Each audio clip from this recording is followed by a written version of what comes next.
We are in Calcutta, India, in front of the St. Paul's Cathedral.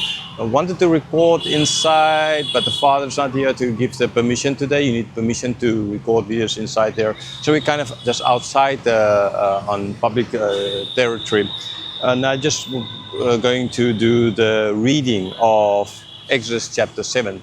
So we flew in from Yangon 2 days ago. We were just yesterday trying to find some cards. Was not so easy. Got it done in the end. You need a number of documents for that, which you can get from your hotel or wherever you're staying.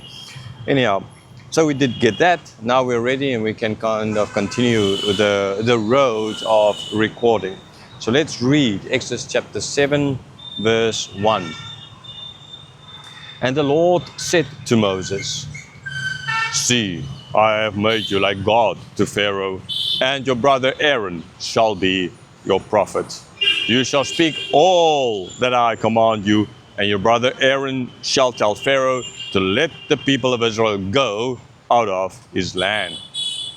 But I will harden Pharaoh's heart, and though I multiply my signs and wonders in the land of Egypt, Pharaoh will not listen to you.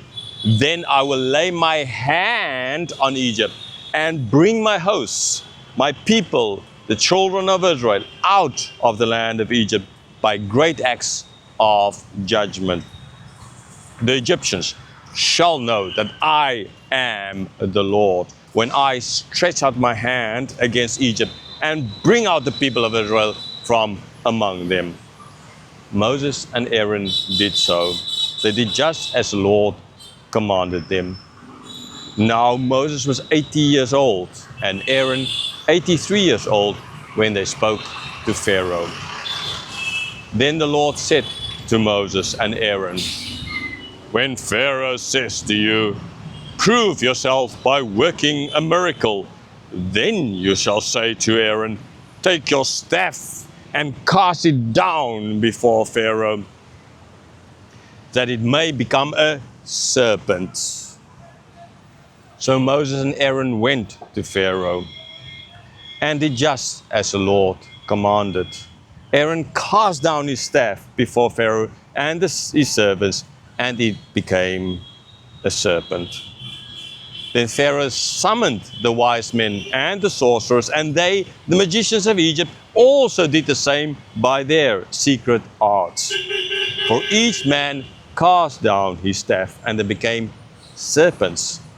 But Aaron's staff swallowed up their staffs. Still Pharaoh's heart was hardened, and he would not listen to them, as the Lord had said. Then the Lord said to Moses, "Pharaoh's heart is hardened. He refuses to let the people go. Go to Pharaoh in the morning as he is going out to the water.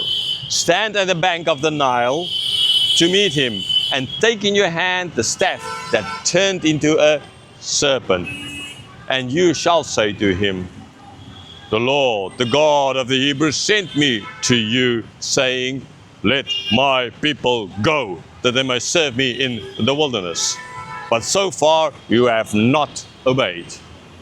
Thus says the Lord, by this you shall know that I am the Lord. Behold, with the staff that's in my hand, I will strike the water that is in the Nile, and it shall turn to blood, into blood. The fish in the Nile shall die, and the Nile will stink, and the Egyptians will grow weary of drinking water from the Nile."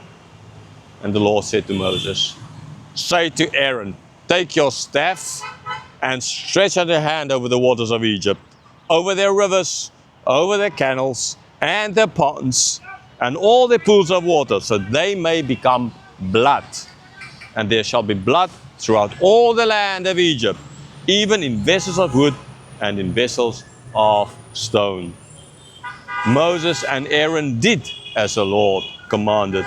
In the sight of Pharaoh, in the sight of his servants, he lifted up his staff and struck the water in the Nile, and all the water in the Nile turned into blood. And the fish in the Nile died, and the Nile stank. so that the Egyptians could not drink water from the Nile. There was blood throughout all the land of Egypt. But the magicians of Egypt did the same by their secret arts.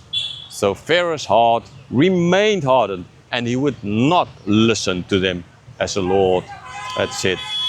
Pharaoh turned and went into his house, and he did not take even this to heart. And all the Egyptians dug along the Nile for water to drink, for they could not drink the water of the Nile. 7 full days passed after the Lord had struck the Nile. So this is where we did the recording for the reading of Exodus chapter 7 now. Right, so yeah, there's the church in the background. That's like say it's an Anglican church. It was like the main church for Sri Lanka, then still called Ceylon, for India that is, as well understandably for Myanmar, even Burma then still, and Pakistan, even all these provinces. So there is kind of a church in the background. So yes, like we're not allowed because the father's here, not here today, it's a Saturday, and it's not here to give permission. You need to have permission to record. There's actually a football field there in the back, and some young people came here and the team's playing. So yeah, that's that.